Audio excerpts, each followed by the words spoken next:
ప్రస్తుతం మనతో పాటు మాధవి గారు ఉన్నారు. జాగృతి మహిళా అధ్యక్షురాలు. అంటే చెప్పండి మాధవి గారు, ఈ రోజు కవిత గారిని బయటికి పంపడం బీఆర్ఎస్ పార్టీ నుంచి ఏ విధంగా చూస్తున్నారు? ఖచ్చితంగా బాధాకరమైనటువంటి విషయం ఇది. అందుకు కావాలని కుట్రపూరితంగా చేసినటువంటిది. కేవలం పెద్ద సార్ కేసీఆర్ గారి మాటగా దాన్ని మేము గౌరవించడం తప్ప అది చాలా అవమానకరంగా మేము బాధపడుతున్నాం. ఈరోజు తెలంగాణ రాష్ట్రంలో ఉన్నటువంటి మహిళా కార్యకర్తలు కూడా ఎంతో బాధపడుతున్నారు. ఎందుకంటే ఈరోజు కవితక్క గారిని చూసి ఎంతో మంది మహిళలు బయటకు రావడం జరిగింది. ముఖ్యంగా టీఆర్ఎస్ ఉద్యమాలలో పాల్గొనడం జరిగింది. కాబట్టి కవితక్కన ఇలాంటి వ్యక్తిని బయట ఉంటే రేపు మిగతా వ్యక్తులు ఏందని చెప్పేసి పార్టీలో ఉన్నటువంటి సెకండ్ క్యాడర్ అందరూ కూడా బాధపడడం జరుగుతుంది. అండ్ ఇప్పుడు బీఆర్ఎస్ తోటి మొత్తం తెగదింపులు అయిపోయింది అని చెప్పేసి అనుకోవచ్చా కొంతమంది వల్ల? ఇక సస్పెన్షన్ ఇచ్చారు, ఆర్డర్ ఇచ్చారు అంటే తెగదెంపులు అయినట్టే లెక్క. సస్పెన్షన్స్ ఆర్డర్ ఎత్తివేస్తారనే ఆలోచన కూడా లేదు.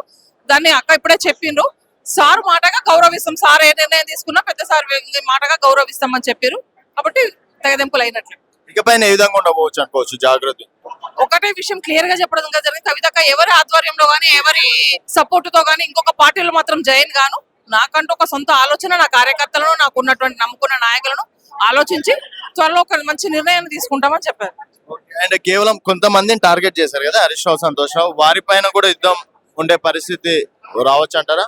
ఖచ్చితంగా వస్తుంది, పక్కా వస్తుంది. ఎందుకు అనంటే ఎంతో అవమానకరం. ఒక ఆడబిడ్డను, ఉద్యమంలో పాల్గొన్నటువంటి ఆడబిడ్డను ఈ విధంగా కుట్రపూరితంగా బహిష్కరించినప్పుడు వారి యొక్క తప్పులను బయట పెట్టడంలో ఖచ్చితంగా బయట పెడతారు. ఎందుకంటే ఇంకెవరికి కూడా అన్యాయం జరగొద్దు, ఇంకెవరిని కూడా బయట పెట్టే ప్రయత్నం చేయదు. నాకు జరిగిన అన్యాయం పార్టీలు ఎవరికి జరగొద్దు, పార్టీ ఇబ్బంది పడొద్దు అని చెప్పేసి ఖచ్చితంగా అక్క అలాంటి తప్పులు ఏమన్నా బయట తీస్తారు. అండ్ అంటే కవిత గారు వెంబడి రేవంత్ రెడ్డి గారు ఉన్నారని ఒక ప్రచారం జరుగుతుంది మేడం, నిజమే అనుకోవచ్చా? రేవంత్ రెడ్డి గారికో ఇంకో లీడర్ కో తల ఒకే వారు చెప్పినటువంటి వ్యక్తిత్వం లేనటువంటి వ్యక్తి కదా కవితక్క.